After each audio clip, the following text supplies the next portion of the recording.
A few weeks ago, I decided the time had come to write to David Cameron, our illustrious Prime Minister.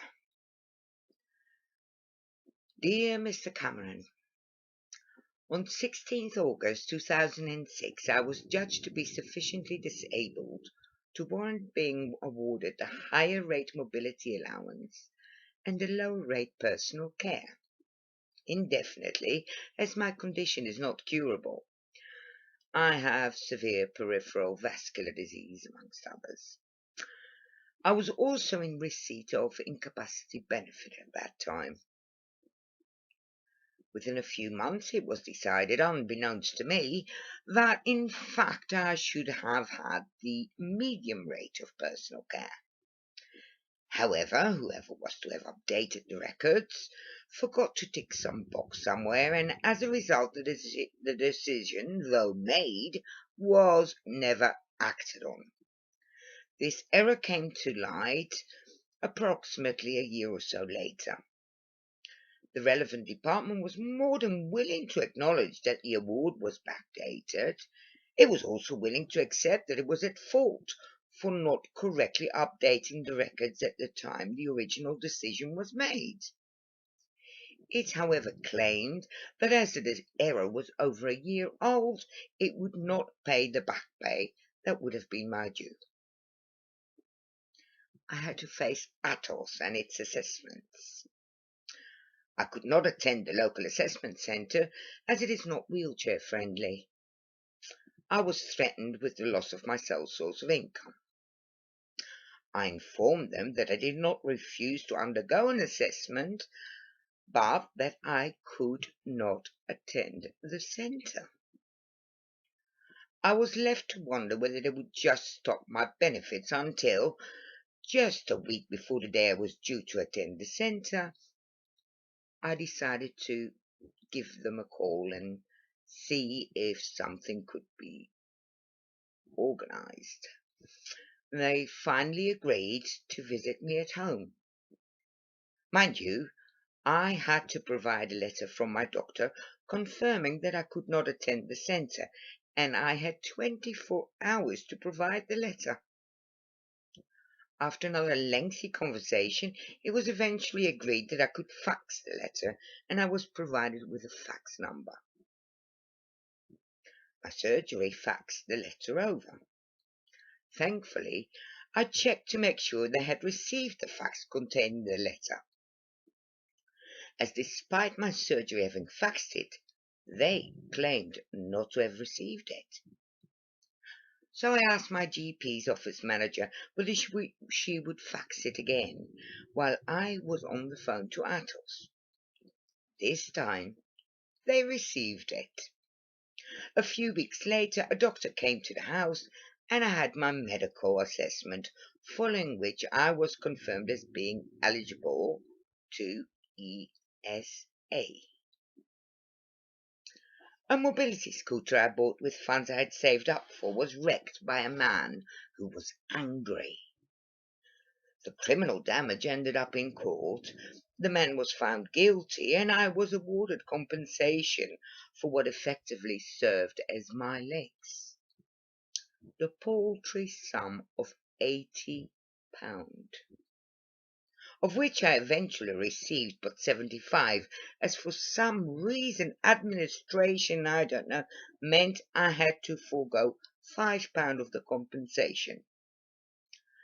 I suggest you try and get a mobility scooter that can cope with the hills of Brighton for £80. I ended up having to save again for a considerable amount of time to replace the mobility scooter. Then a young man decided to steal my car, just a couple of hours after it came back from its second MOT. I never saw the car again. The young man was eventually found guilty and ordered to compensate me for the loss of my car. The paltry sum of £200, a sum I have yet to receive, though the order was made in March 2013, which was, just as a matter of interest, 42 weeks after my car was stolen. Another interesting fact is that the compensation I was awarded was £38 less than what I had paid to get the car through the MOT. Had either man broken my legs, making it impossible for me to move around outside independently, the matter would have been dealt with differently. But your courts of law regarded my mobility scooter and my car as some bits of luxury machinery. Victim impact statement? Utterly disregarded, as was the fact that both crimes effectively left me housebound, increased my dependency on others, and consequently doubled my weekly outgoings. One of your Conservative MPs agreed to look into it for me. After months of unsatisfactory exchanges, where Simon Kirby was silent except for when directly asked, I finally managed to get hold of the copies of his efforts on my behalf. A series of extremely garbled emails addressing nothing. Then, yet another letter from Athos, informing me that unless I returned a questionnaire by the 7th of July, my benefits as a severely disabled individual will cease. Except that, surprisingly, there was no questionnaire. Yet more phone calls, chasing this questionnaire, which eventually did arrive. I answer the questionnaire. I post the questionnaire. On the 28th of August, I prepared to pay some outstanding bills, only to discover that my ESA has ceased.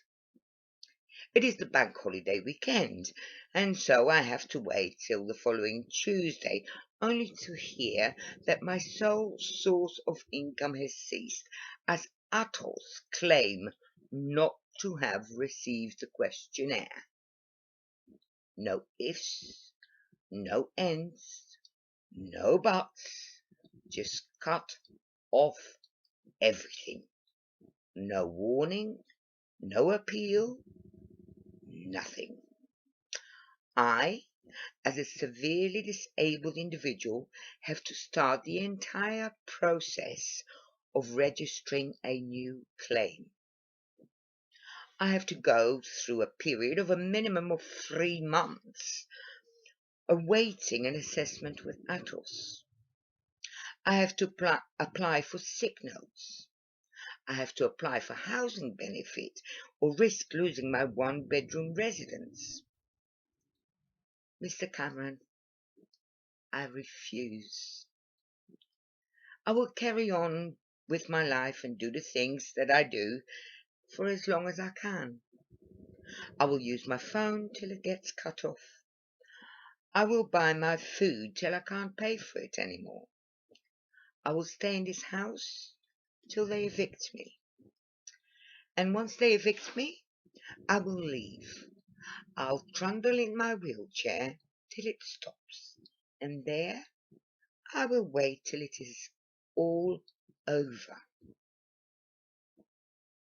I fought all my life.